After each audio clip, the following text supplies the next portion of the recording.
things are getting better if you look at it from the government's point of view, in that there's less and less domestic production of energy on these numbers.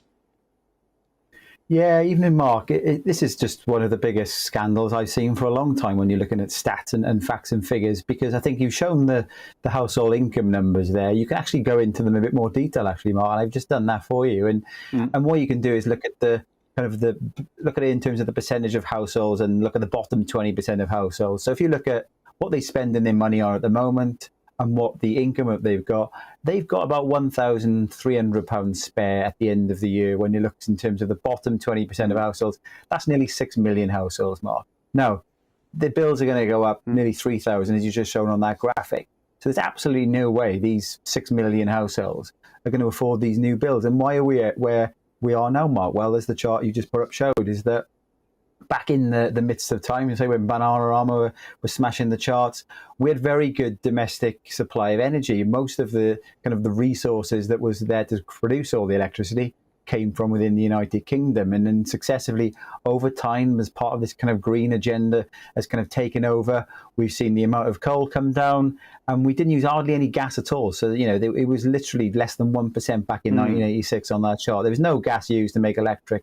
And people actually look at me when I say that, why do we use gas to make electric? Because I thought I used gas to actually, you know, cook the dinner. So now we're using 40% of gas, but over the last 2 decades, Mark, more and more of that gas has been coming from abroad because we've been incentivizing the North Sea producers to reduce the amount of gas they give us for all the kind of the CO2 reasons. So we've been sleepwalking our way into this big disaster that's coming.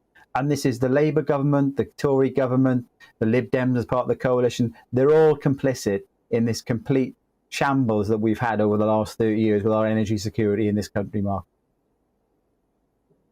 So the green agenda, I mean, I'm generalizing very roughly here, but the green agenda is basically to transfer energy production to countries that don't give a stuff about the green agenda. Well, in part, yes, Mark, because you look at the CO2 emissions, you know, we can have a separate discussion around the whole climate debate another time. But if you just look at CO2 emissions, you can see that the UK emits about 1% of the UK's world kind of CO2 emissions. We've got about 1% of the population. We're in line with our fair share, you could say.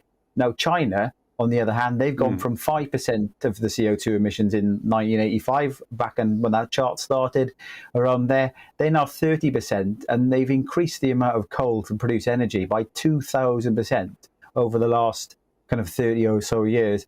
And they've just announced they're going to have 300 more coal-powered fire stations to try, you know, so they're not going to have any worries about energy this winter. Whilst we're all panicking, we may as well get the candles back out because they're not giving it, you know, two hoots in terms of where they get their energy from. So, you know, that's the big problem we've got here, Mark, is that the UK's trying to do as bit as is what the government would say. But other countries, not just China, you've got India as well, they're not taking any care. We had COP26 last year. We've got COP27 coming up soon, Mark. There'll be more of the same.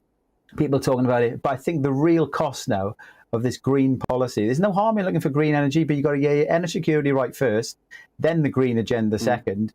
But the real cost is now coming home to roost this winter, and I think people are going to start waking up. Well, when you talk about those people in the bottom 20% who have 1,500 quid left for this when they paid for everything else, and you've got projections that the price cap is going to go up by £3,000, how are people meant to square the circle on this? Well, they're not, Mark, are they? That is in part where the government will have to step in. You know, we shouldn't be in a situation where the government needs to bail out.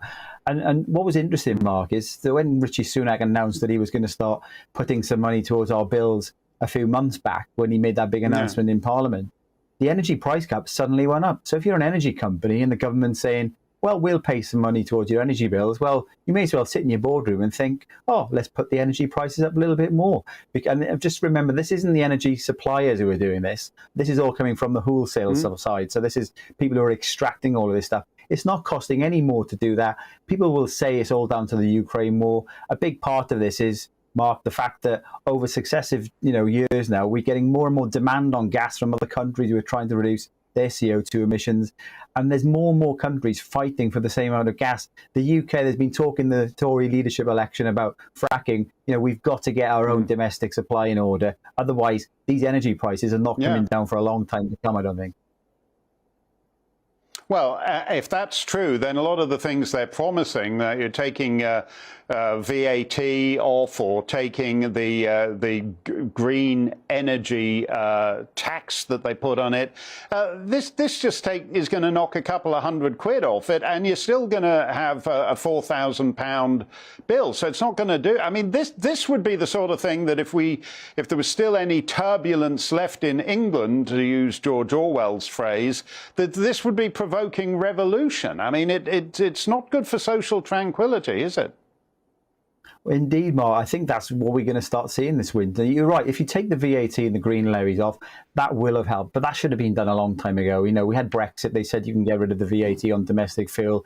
That hasn't happened. The green levies, well, we shouldn't be needing that at the moment as well. And remember now, Mark, that if you look at the current drivers of inflation, about 2/3 of that is coming from these energy costs, the oil costs going up with our transport, and food costs as well. Now, oil prices are coming back down a bit, which will help a bit. But when people talk about getting the next Prime Minister getting a hold of inflation, well, inflation, Mark, when we get to October, is going to go through the roof again, because when these bills land, they'll be going into the kind of ONS stats compared to a year earlier, and they're going to be astronomical compared to what they were. So inflation's not coming down for a while now, and people are concerned about the current level of inflation. So I just think, you know, we've got to stand up and question what has gone on. We have no energy security policy properly. Right. There was one in 2014, which Ed Davey kind of oversaw when he was in the coalition as part of the Lib Dems with the Tories. Nothing really in there of any substance. Boris was talking about their energy security policy. And remember, Mark, this isn't going to go away overnight. We can't just magic all of this gas overnight over in the UK. We're going to have to be a long-term solution. The government has to work long-term, Mark. They're just working on 5-year terms, and they need to start looking at the long-term, just like the NHS is in crisis as well.